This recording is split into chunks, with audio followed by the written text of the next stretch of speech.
আজকের গুরুত্বপূর্ণ আঞ্চলিক সংবাদে সবাইকে জানাই স্বাগত। আজ হলো 12 নভেম্বর, 25 কার্তিক, বুধবার। আজকের সকালের বরাক উপত্যকা তথা আসাম এবং দেশের গুরুত্বপূর্ণ বিশেষ বিশেষ খবরগুলি হলো: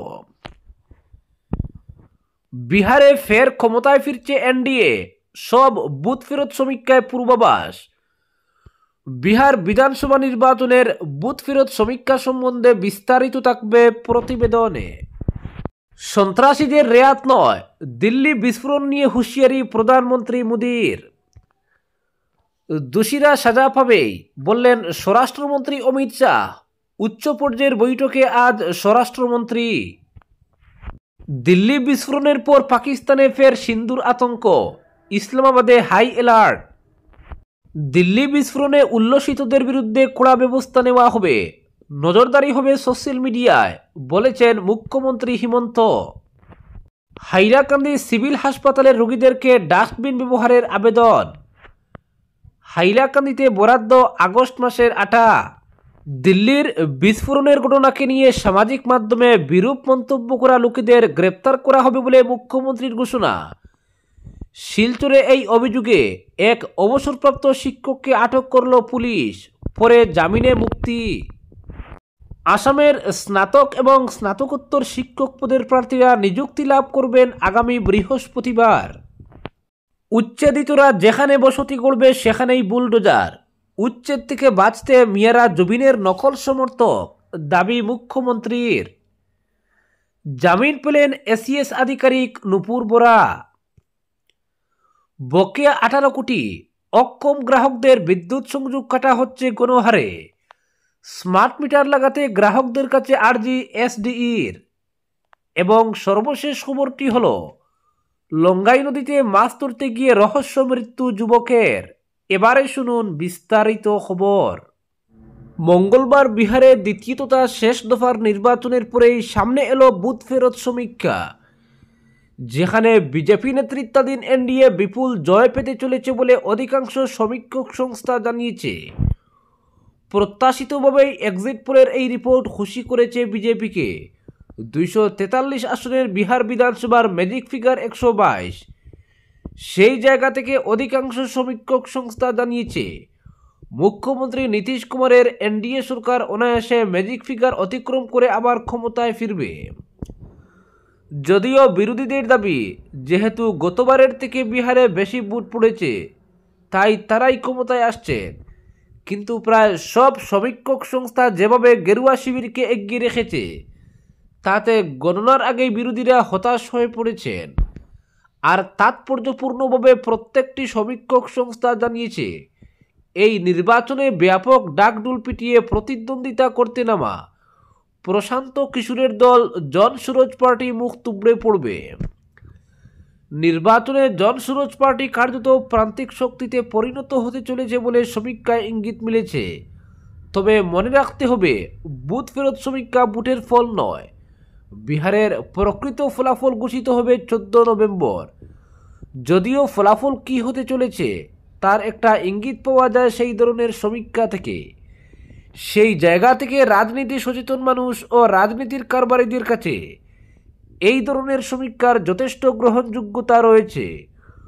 কোনো রাজ্যে ভোট শেষ হওয়ার সঙ্গে সঙ্গেই তাদের এমন সমীক্ষার দিকে বিশেষ নজর থাকে। বিহারে 2 পর্ব মিলিয়ে চূড়ান্ত ভোটদানের হার 66-67% কাছাকাছি চলে যাবে, যা গতবারের থেকে প্রায় 9-10% বেশি হতে পারে। সেই সূত্রে বিরোধীদের দাবি, ভোটারদের এই প্রবণতা বলে দিচ্ছে এনডিএ ক্ষমতায় থাকবে না। কিন্তু বিরোধীদের এমন দাবি বুথ ফেরত সমীক্ষার সঙ্গে একেবারেই মিলছে না। একটিও সমীক্ষক সংস্থা হাড্ডাহাড্ডি লড়াইয়ের ইঙ্গিত পর্যন্ত দেয়নি। প্রত্যেকের স্পষ্ট দাবি, প্রধানমন্ত্রী নরেন্দ্র মোদীর প্রতি আস্থা রেখে ভোটাররা ভোট বাক্সে তাদের রায় জানিয়েছেন। গত বিধানসভা নির্বাচনে বিহারে হাড্ডাহাড্ডি লড়াই হয়েছিল শাসক ও বিরোধীদের মধ্যে। এনডিএ 125 ও বিরোধীরা 110 আসনে জয়লাভ করেছিল। কিন্তু এবারের সমীক্ষা বলছে বিরোধীরা অনেকটাই পিছিয়ে পড়েছেন। সমীক্ষা যদি বাস্তব ফলাফলের সঙ্গে মিলে যায় তাহলে এটা বলতেই হবে এসআইআরকে পুরোপুরি সমর্থন করেছেন বিহারবাসী। কারণ এই ইস্যুতে লোকসভার বিরোধী দলনেতা রাহুল গান্ধী ও বিরোধীদের মুখ্যমন্ত্রী পদপ্রার্থী তেজস্বী যাদবের নেতৃত্বে বিহারে ভোট অধিকার যাত্রা কর্মসূচি পালিত হয়। তখন থেকে বিরোধীরা দাবি করতে থাকে এই নির্বাচনে তারাই জয়লাভ করতে চলেছে। সেই জায়গা থেকে মঙ্গলবারের বুথ ফেরত সমীক্ষা নিঃসন্দেহে বিরোধীদের বড় ধাক্কা দিল। পরবর্তী খবর, দিল্লি বিস্ফোরণ কাণ্ডে যে বা যারা জড়িত প্রত্যেক দোষীকে খুঁজে বের করার নির্দেশ দিলেন কেন্দ্রীয় স্বরাষ্ট্রমন্ত্রী অমিত শাহ। তিনি জানান দোষীরা সাজা পাবে। সোমবার সন্ধ্যায় দিল্লির লালকেল্লার সামনে ভয়াবহ বিস্ফোরণের পর রাতেই কেন্দ্রীয় স্বরাষ্ট্রমন্ত্রী অমিত শাহ জানিয়েছিলেন ঘটনার তদন্ত করবে জাতীয় তদন্তকারী সংস্থা। মঙ্গলবার আনুষ্ঠানিকভাবে এনআইএর হাতে তদন্তের দায়িত্ব তুলে দেওয়া হয়েছে। গোটা বিষয়টি নিয়ে আজ বিকেল 5:30টায় প্রধানমন্ত্রী নরেন্দ্র মোদীর উপস্থিতিতে কেন্দ্রীয় মন্ত্রিসভার বিশেষ বৈঠক হতে চলেছে। সেই উচ্চ পর্যায়ের বৈঠকে একাধিক গুরুত্বপূর্ণ সিদ্ধান্ত নেওয়া হতে পারে বলে খবর। মঙ্গলবার সকালে কেন্দ্রীয় স্বরাষ্ট্রমন্ত্রী তার বাসভবনে স্বরাষ্ট্র সচিব গোবিন্দ মোহন, আইবি ডিরেক্টর তপন ডেকা, এনআইএর ডিজি সদানন্দ বসন্ত, দিল্লির পুলিশ কমিশনার সতীশ গুলতা সহ একাধিক শীর্ষ কর্তার সঙ্গে জরুরি ভিত্তিতে বৈঠক করেন। ভার্চুয়ালি বৈঠকে যোগ দিয়েছিলেন জম্মু কাশ্মীরের পুলিশ প্রধান নলিন প্রভাত। দীর্ঘক্ষণ ধরে চলে বৈঠক। দফায় দফায় বৈঠক করেন অমিত শাহ। যেহেতু একাধিক রাজ্যের সঙ্গে বিস্ফোরণ কাণ্ডের যোগ রয়েছে, সেই কারণেই এনআইএর হাতে তদন্তভার তুলে দেওয়া হয়েছে বলে বৈঠকে সিদ্ধান্ত নিয়েছেন স্বরাষ্ট্রমন্ত্রী। এই বৈঠকেই প্রত্যেক দোষীকে খুঁজে বের করার নির্দেশ দিয়েছেন তিনি। বৈঠকের পর এক্স হ্যান্ডেলে কেন্দ্রীয় স্বরাষ্ট্রমন্ত্রী লেখেন, দিল্লির গাড়ি বিস্ফোরণের বিষয়ে ঊর্ধ্বতন কর্তাদের সঙ্গে পর্যালোচনা বৈঠক করেছি। ঘটনার নেপথ্যে জড়িত প্রত্যেক দোষীকে খুঁজে বের করার নির্দেশ দিয়েছি। পরবর্তী খবর, উচ্ছেদিতরা যেখানে বসতি করবে সেখানেই বুলডোজার। উচ্ছেদ থেকে বাঁচতে মেয়েরা জুবিনের নকল সমর্থক, দাবি মুখ্যমন্ত্রীর। উচ্ছেদ থেকে রক্ষা পেতেই মিয়া জনগণ জুবিনের নকল সমর্থক হয়েছেন। মঙ্গলবার এই মন্তব্য করেন মুখ্যমন্ত্রী হিমন্ত বিশ্ব শর্মা। জুবিনের সেই নকল সমর্থকরা 2 বছর পর জুবিনকে ভুলে যাবেন, কিন্তু অসমিয়া জনগণ কখনোই ভুলবেন না জুবিনকে, দাবি করেন তিনি। একই সঙ্গে তার মন্তব্য, উচ্ছেদ হওয়া লোকেরা কোথায় যাবে সরকার সেই খবর রাখে না, কিন্তু যেখানে যাবে সেখানেই ফের বুলডোজার চালানো হবে। মঙ্গলবার ছয়গাঁওয়ে উপজাতি লোকদের মধ্যে জমির পাট্টা বিতরণ অনুষ্ঠানের ফাঁকে উচ্ছেদ নিয়ে প্রশ্নে মুখ্যমন্ত্রী সাংবাদিকদের বলেন, উচ্ছেদ কখনোই বন্ধ হবে না, কিন্তু গোয়ালপাড়ার উচ্ছেদ হওয়া লোকেরা যে অন্য স্থানে গিয়ে বসতি স্থাপন করছেন সে নিয়ে তিনি বলেন, উচ্ছেদিতরা যেখানে যাওয়ার যাবে, ঘর থেকে বের করে দেওয়ার পর কোথায় যাচ্ছে সেই খবর সরকার কেন রাখবে? পাইখান থেকে সরে রাক্ষস নিতে গেলে সেখানে ফের উচ্ছেদ করব, আবার পাইখানে ফিরে গেলে সেখানেই উচ্ছেদ করব। মুখ্যমন্ত্রীর মন্তব্য, যেখানেই যাবে উচ্ছেদিতরা সেখানেই উচ্ছেদ করব। ঘর বানাতে বানাতে একসময় ক্লান্ত হয়ে পড়বে তারা, কিন্তু সরকার তো ক্লান্ত হয় না, ফলে বাধ্য হয়ে বাংলাদেশ থেকে এসেছে বলে শেষ পর্যন্ত বাংলাদেশেই চলে যাবে। বাংলাদেশ থেকে আসার পথ বন্ধ করে রাখবো, কিন্তু ফিরে যাওয়ার পথ খুলে দেব আমরা। এদিকে উচ্ছেদ থেকে রক্ষা পেতে মেয়েরা জুবিনের নকল সমর্থক হওয়ার দাবিও করেন মুখ্যমন্ত্রী। তিনি বলেন, মিয়া জনগণ উচ্ছেদের বয়ে জুবিনের নকল সমর্থক হয়েছেন। বিশাল বিশাল ইজতেমা হচ্ছে চারদিকে, কোথাও কি জুবিনের ফটো রাখতে দেখেছেন? আমরা দুর্গাপূজা রাস উৎসবে জুবিনের ফটো রেখেছি, তাই 2 বছর পর নকল সমর্থকরা জুবিনের সঙ্গে থাকবে না, কিন্তু অসমীয়ারা জুবিনের সঙ্গে থাকবে। পরবর্তী খবর, জামিন পেলেন এসিএস আধিকারিক নূপুর বোরা। বিশেষ আদালত মঙ্গলবার তাকে জামিন দিয়েছে। আয় বহির্ভূত সম্পত্তি থাকার অভিযোগে 15 সেপ্টেম্বর তাকে গ্রেফতার করা হয়েছিল। তিনি কামরূপ জেলার গড়ইমারিতে সার্কল অফিসার পদে কর্মরত ছিলেন। মঙ্গলবার জামিনের শুনানিতে আদালতে তার প্রতিনিধিত্ব করেন আইনজীবী বিজন মহাজন। গ্রেফতারের প্রায় 6 মাস আগে থেকে মুখ্যমন্ত্রীর বিশেষ ভিজিলেন্স সেল তার উপর নজরদারি রাখছিল। জমি সংক্রান্ত বিষয়ে তার বিরুদ্ধে গুরুতর অভিযোগ উঠেছিল। ভিজিলেন্সের তল্লাশি অভিযানে তার গুয়াহাটির গড় থেকে উদ্ধার হয় নগদ 92 লক্ষ টাকা এবং 1 কোটি টাকার অলংকার। বরপেটা জেলায় তার ঘর থেকে উদ্ধার হয় 10 লক্ষ টাকা। মুখ্যমন্ত্রী হিমন্ত বিশ্ব শর্মা আগেই জানিয়েছিলেন, নূপুর বোরা সার্কেল অফিসার থাকার সময় হিন্দুদের জমি সন্দেহভাজন ব্যক্তিদের হস্তান্তর করেছেন আর্থিক সুবিধা নিয়ে। পরবর্তী খবর, বকেয়া 18 কোটি, অক্ষম গ্রাহকদের বিদ্যুৎ সংযোগ কাটা হচ্ছে গণহারে। 48,000 গ্রাহকের মধ্যে বেশিরভাগ গ্রাহক বকেয়া বিদ্যুতের বিল সময় মতো পরিশোধ না করায় ইতিমধ্যে নিলামবাজার এলাকায় হাজারের অধিক বিদ্যুৎ সংযোগ কেটে দিল বিদ্যুৎ পরিষদ কর্তৃপক্ষ। চলতি মাস পর্যন্ত বিদ্যুতের বকেয়া বিল প্রায় 1.5 কোটি টাকা আদায় করতে সক্ষম হলেও এখনও প্রায় 18 কোটি টাকা বকেয়া বিল পরিশোধ করেননি গ্রাহকরা।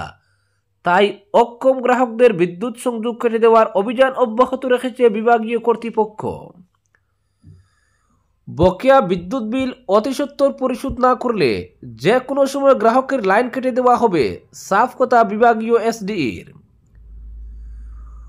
মঙ্গলবার নিলামবাজার বিদ্যুৎ পরিষদের এসডিই আবুল হোসেনের নেতৃত্বে বিভাগীয় কর্মকর্তাদের সঙ্গে নিয়ে বৃহত্তর নিলামবাজার সহ বিভিন্ন এলাকায় অভিযানে মাঠে নামেন এবং বকেয়া বিদ্যুৎ বিল পরিশোধ না করার দায়ে বেশ কিছু গ্রাহকের সংযোগ কেটে দিতে সক্ষম হন। নিলামবাজার বিদ্যুৎ পরিষদের আওতাধীন প্রায় 48,000 গ্রাহকের মধ্যে অর্ধেকেরও বেশি গ্রাহক এখনও বকেয়া বিদ্যুতের বিল পরিশোধ করেননি। গত মাসে প্রায় 1,70 লক্ষ টাকার বিল আদায় করতে সক্ষম হলেও গ্রাহকদের কাছে এখনও বকেয়া রয়েছে প্রায় 18 কোটি টাকা। তার মধ্যে 10,000 গ্রাহকের কাছে বকেয়া প্রায় 8 কোটি টাকা। এই বকেয়া রাশি সময়মতো পরিশোধ করতে বারবার অনুরোধ করলেও তেমন কোনো গুরুত্ব দেননি গ্রাহকরা। চলতি মাসে 2 কোটি টাকা বকেয়া বিল আদায়ের লক্ষ্যমাত্রা হাতে নিয়ে মাঠে নেমেছেন কর্তৃপক্ষ। তাই সময়মতো বকেয়া বিল পরিশোধ না করার দায়ে বিভাগীয় নিয়ম অনুযায়ী প্রাথমিক পর্যায়ে এসব গ্রাহকদের বিদ্যুৎ সংযোগ কেটে দেওয়া হচ্ছে। গত কদিন ধরেই নিলামবাজার, বাটইয়া, কায়স্থগ্রাম, কালীগঞ্জ, লঙ্গাই, গান্দাই, বালিয়া, কেউটকুনা, সুপ্রাকান্দি, পিননগর, ভান্ডার, বারোপুঞ্জি, দলগ্রাম, সিঙ্গারিয়া সহ বিভিন্ন এলাকায় অভিযান চালিয়ে বহু গ্রাহকের বিদ্যুৎ সংযোগ কেটে দেওয়া হয়েছে বলে জানান নিলামবাজার বিদ্যুৎ পরিষদ কার্যালয়ের এসডিই আবুল হোসেন। তিনি বলেন, বকেয়া বিদ্যুৎ বিল আদায় না হওয়া পর্যন্ত এই অভিযান অব্যাহত থাকবে। তবে পুরনো বকেয়া বিদ্যুতের বিল অতি সত্বর পরিশোধ না করলে গ্রাহকের যে কোনো সময় বিদ্যুৎ সংযোগ কেটে দেওয়া হবে, এটা নিশ্চিত। তিনি এও বলেন, বিদ্যুৎ সংযোগ কেটে দেওয়ার পর হুক লাগিয়ে বা বাঁকা পথে বিদ্যুৎ জ্বালানির খবর পাওয়া গেলে এসব অসাধু গ্রাহকদের বিরুদ্ধে বিভাগীয় আইন অনুযায়ী বিহিত ব্যবস্থা নেওয়া হবে। এসডিই আরও বলেন, আগের থেকে বর্তমানে বিদ্যুৎ পরিষেবার অনেক উন্নতি হয়েছে। 24 ঘন্টার মধ্যে প্রায় 22 ঘন্টা বিদ্যুৎ পরিষেবা পাচ্ছেন গ্রাহকরা। বিদ্যুৎ পরিবাহী লাইন, খুঁটি বদল করা সহ পরিকাঠামো বেশ উন্নত হয়েছে। প্রাকৃতিক দুর্যোগ মোকাবিলায় সফল হয়েছেন। এবারের দুর্গোৎসবের সময়ে ভালো পরিষেবা দেওয়ায় গ্রাহকরা বেজায় খুশি। পরিষেবা স্বাভাবিক থাকলেও সময় মতো বিদ্যুতের বিল পরিশোধ না করলে পরবর্তীতে বেকায়দায় পড়তে হবে গ্রাহকদের। তাই বকেয়া থাকা বিদ্যুতের বিল পরিশোধ করতে গ্রাহকদের বিশেষ অনুরোধ জানিয়েছেন বিভাগীয় এসডিই আবুল হোসেন। তিনি বলেন, বর্তমানে ইন্টারেস্টের অধিক শুল্ক রেহাই যোজনা এখনও চালু হয়নি। তাই বকেয়া থাকা প্রতিজন গ্রাহকদের প্রিপেড মিটার বসানোর সুযোগ রয়েছে। স্মার্ট মিটার লাগাতে প্রতিজন গ্রাহককে বিশেষ অনুরোধ জানিয়েছেন তিনি। সংশ্লিষ্ট বিষয়ে বিভাগীয় কর্তৃপক্ষের সঙ্গে যোগাযোগ করতে গ্রাহকদের অনুরোধ জানিয়েছেন।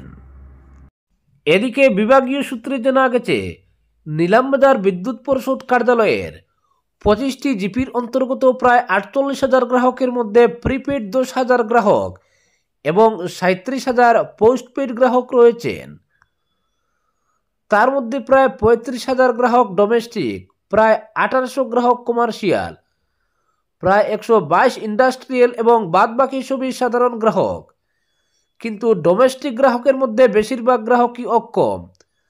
তাই ডোমেস্টিক ছাড়াও অক্ষম গ্রাহকদের বিদ্যুতের বকেয়া বিল আদায় করতে বিভাগীয় কর্তৃপক্ষ বেশ কিছু গুরুত্বপূর্ণ পদক্ষেপ হাতে নিয়ে অভিযানে মাঠে নেমেছে। পরবর্তী খবর, লঙ্গাই নদীতে মাছ ধরতে গিয়ে রহস্যজনকভাবে মৃত্যু হলো এক যুবকের। চাঞ্চল্যকর এই ঘটনাটি ঘটেছে বাজারিছড়া থানাধীন কোটামনির কটনপুর গ্রামের লাগোয়া লঙ্গাই নদীতে। মঙ্গলবার সকালে স্থানীয় লঙ্গাই নদীর তীরে এক ব্যক্তির শবদেহ পড়ে থাকতে দেখে স্থানীয়দের মধ্যে চাঞ্চল্য ছড়ায়। পরে মৃত ব্যক্তির পরিচয় জানা যায় আব্বাস উদ্দিন, বয়স 47 বছর। তিনি পেশায় একজন মোটর চালক ছিলেন, বাড়ি স্থানীয় গ্রামে। খবর পেয়ে বাজারিছড়া থানার পুলিশ ও পাতারকান্দির সার্কেল অফিসার অকুস্থলে পৌঁছে মরদেহ উদ্ধার করে এনকোয়েস্ট শেষে মরণোত্তর পরীক্ষার জন্য শ্রীভূমির সিভিল হাসপাতালে প্রেরণ করেন। এ ব্যাপারে স্থানীয় গ্রুপ সদস্য তথা মৃতের এক আত্মীয় শাহিন আহমেদ জানান, আব্বাস উদ্দিন সোমবার রাতে বাড়িতে খাওয়া দাওয়া শেষে বাড়ির পেছনের লঙ্গাই নদীতে মাছ ধরতে যান। পরদিন সকাল পর্যন্ত তিনি বাড়ি না ফেরায় পরিবারের লোকেরা নদীতে খুঁজতে গেলে বাড়ি থেকে কিছুটা দূরবর্তী নদীর তীরে তার মরদেহ উদ্ধার হয়। মৃতের সংসারে বৃদ্ধা মা সহ স্ত্রী ও 6টি সন্তান রয়েছে। তার এই আকস্মিক মৃত্যু সম্পর্কে ধারণা করা হচ্ছে তিনি হৃদরোগে আক্রান্ত হয়ে হয়তো প্রাণ হারিয়েছেন। মঙ্গলবার ময়নাতদন্ত শেষে মৃতদেহ পরিবারের কাছে সমঝে দেয় পুলিশ। পরে এদিনই গ্রামের কবরস্থানে ইসলামিক রীতিনীতিতে মৃতদেহ দাফন করা হয়। আজকের বিশেষ সংবাদ এখানেই সমাপ্ত।